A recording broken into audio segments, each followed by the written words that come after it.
Yrityksen tase käytännössä. Yrityksen tasehan kertoo yhtiön varat ja velat, eli kuinka paljon yhtiöllä on kalustoa, rahaa, sijoituksia ja velkoja, niin kuin pankkilainoja, ostovelkoja ja vastaavia. Taseen rakenne koostuu siitä, että siellä ylhäällä, eli ensimmäisellä sivulla, on niin vastaavaa, eli siellä on kalustot, kiinteistöt, osakesijoitukset, ja siitä alaspäin mennään sitten pitkäaikaisiin saamisiin, jos on esimerkiksi vuokravakuuksia makset, ja sitten siellä on lyhytaikaisia saamisia, niin kuin myyntisaamiset, ja sitten sieltä löytyy nuo yhtiön rahavarat, eli pankkitilillä olevat rahat. Sen vastattavaa puolella, niin siinä ihan ylhäällä on oma pääoma, eli sieltä löytyy edellisen tilikauden voitot, sieltä löytyy osakepääoma, joka on maksettu, sieltä löytyy mahdolliset sijoitukset, yhtiön rahastosijoitukset, ja sitten tietenkin se oma pääoma ja sen tilikauden tulos. Sen alapuolella siellä on sitten pitkäaikaiset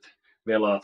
Käytännössä pitkäaikaiset velathan on yleensä ottaen yhtiöllä on lainoja, ja sitten siellä on tämän jälkeen sieltä löytyy alempaa sitten ne lyhytaikaiset velat, jotka on sitten niin sen yhden tilikauden lyhennyserät lainoihin. Sitten siellä on ostovelkoja, siellä saattaa olla palkkoihin liittyvien vakuutusmaksujen velkoja, verottajalle arvonlisäverovelkaa ja tämmöisiä vastaavia.